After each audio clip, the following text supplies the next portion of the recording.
আজকে রান্না হচ্ছে কালো জিরা বাটা দিয়ে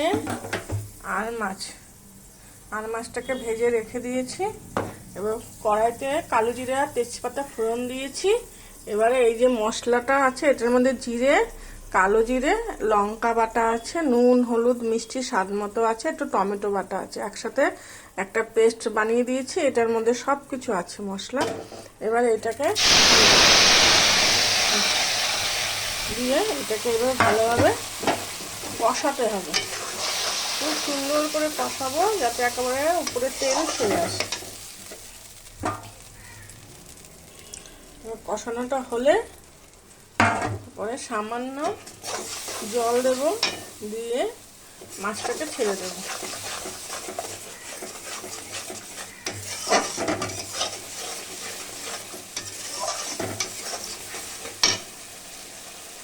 দেখতে থাকো বন্ধুরা কি করে আমি করি।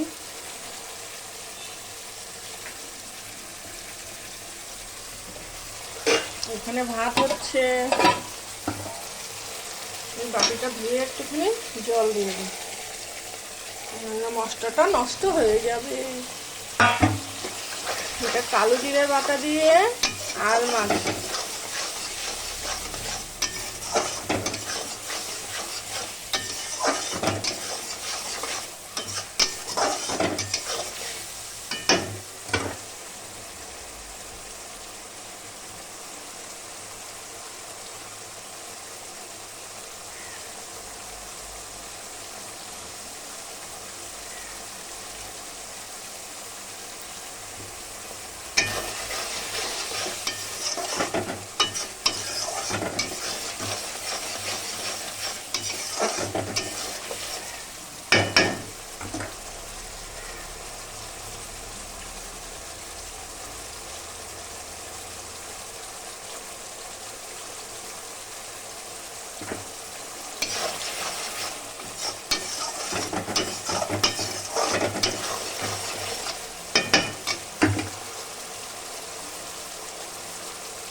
মোটামুটি তেল ছেড়ে এসছে, মশলাটা কষানো হয়ে গেছে। এবার মাছটা ছেড়ে দেবো।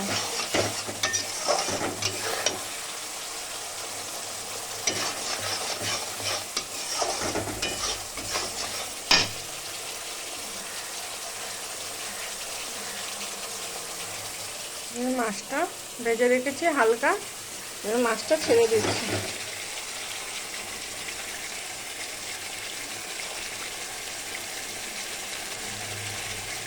এতে একটু ঝাল নুন, ঝালটা একটু বেশি না দিলে ভালো লাগে না, আর মাছ তো একটু বড় মাছ, এটা হালকা করে রান্না করলে স্বাদ লাগবে না। একটু ঝাল নুন সবই ভালোভাবে দিতে হবে, টান টান করে।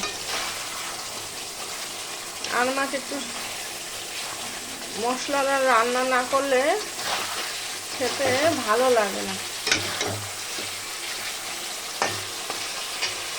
এটা কষানো হচ্ছে, ওটা সামান্য একটু জল দেবো, দিয়ে একটু মাছটা যাতে একটু ভালোভাবে সিদ্ধ হয়।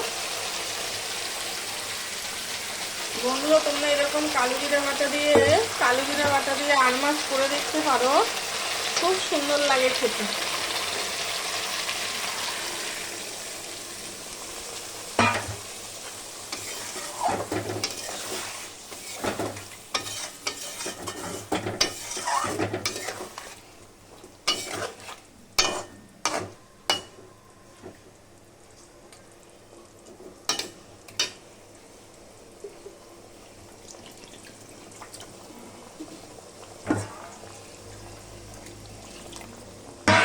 এবার এটা করে গায়ে মাখা ভাবে নামাতে হবে, মানে টাইপ অফ তেল কই।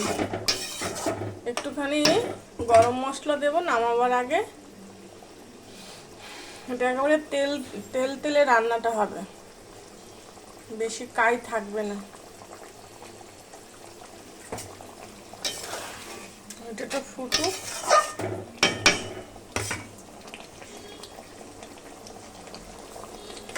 ফুটবে, নামাবার আগে একটু কাঁচা তেল দিতে হবে।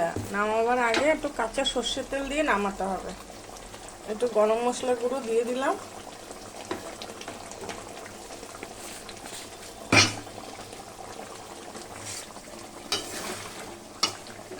একটু ঢাকা দিয়ে রাখি মাছটা একটু ভালোভাবে যাতে সিদ্ধ হয়।